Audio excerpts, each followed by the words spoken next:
दोस्तों इस वीडियो को स्किप मत कीजिएगा, इस वीडियो को लास्ट तक देखिएगा कि आए दिन कहीं ना एक कांड होता है। इटावा की ही खबर है, आप वीडियो में पूरा देख सकते हैं। बने रहिए मेरे साथ इस वीडियो में लास्ट तक। ब्राह्मण कथावाचक की पिटाई हुई है, इटावा में ही पिटाई हुई है। वो पिटाई यादव कथावाचक की हुई ब्राह्मणों के गांव में। अब देखिए उसका असर, और उसका खराब असर ये हो रहा है कि ब्राह्मण कथावाचक को लोग पीट रहे हैं। इटावा की तस्वीर है।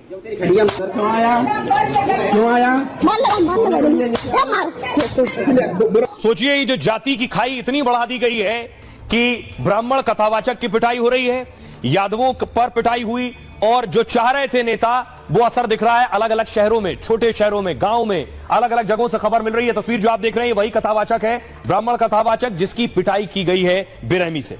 ये दर्दनाक खबर आई है और अफसोसनाक भी है। केवल जाति के नाम पर कहीं यादव को तो कहीं ब्राह्मण को पीटा जा रहा। देखिए क्या हुआ आपको बताऊं। दरअसल ये देख रहे हैं यूपी के इटावा में अब ब्राह्मण कथावाचक की पिटाई हुई है, और इस बार कथावाचक की पिटाई का आरोप यादवों पर लगा है। यादव समाज के लोगों ने कथावाचक पर छेड़छाड़ का आरोप लगाया। देखिए जरा कहानी एक जैसी है। पिछली कहानी में भी छेड़छाड़ का आरोप था और पिटाई थी, इस कहानी में भी छेड़छाड़ का आरोप और पिटाई, और फिर गाली गलौज करते हुए उन्हें लात घूसों से पीटने लगे। पिटाई के बाद कथावाचक को पुलिस के हवाले कर दिया गया। मारपीट का शिकार हुए कथावाचक का नाम पंकज उपाध्याय है। पंकज फिरोजाबाद के रहने वाले हैं, सालों से भागवत कथा कहते हैं। इटावा में वो एक यादव के बुलाने पर कथा की बात करने गए थे। रात में वो शिष्य के घर में रुके, तभी उनकी तबीयत बिगड़ गई। बेचैनी बढ़ने पर कथावाचक खुली हवा में बाहर की तरफ निकले। खुद को गिरने से बचाने के लिए पास में एक चरपाई थी तो उसका सहारा ले लिया। उन्हें पता नहीं था कि पास की चरपाई में कोई महिला लेटी है। उसके बाद यादव शिष्य ने बताया कि गुरुजी की तबीयत ठीक नहीं है, लेकिन लोग कुछ सुनने को तैयार नहीं थे और उन्हें पीटना शुरू कर दिया। ब्राह्मण कथावाचक पर उन्होंने शराब पीने का भी आरोप लगाया। ब्राह्मण कथावाचक पर उन्होंने शराब के आरोप के साथ साथ वृंदावन में आचार्यों से धार्मिक शिक्षा ली है कथावाचक ने, और सात्विक जीवन जीते हैं वो। 10 साल से मिर्गी की दवा ले रहे हैं, एम्स में उनका इलाज भी चल रहा है।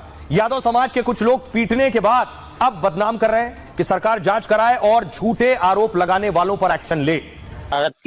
अच्छा, जो वीडियो बनाया किसने बनाया वो आपका, जो जिसे वायरल किया लोगों ने?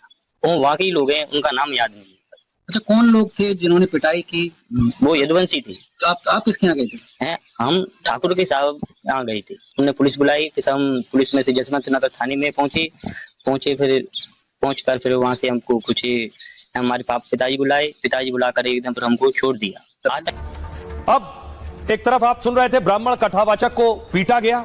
अखिलेश यादव ने इसे जातीय रंग देने की शुरुआत की थी, यह सच है।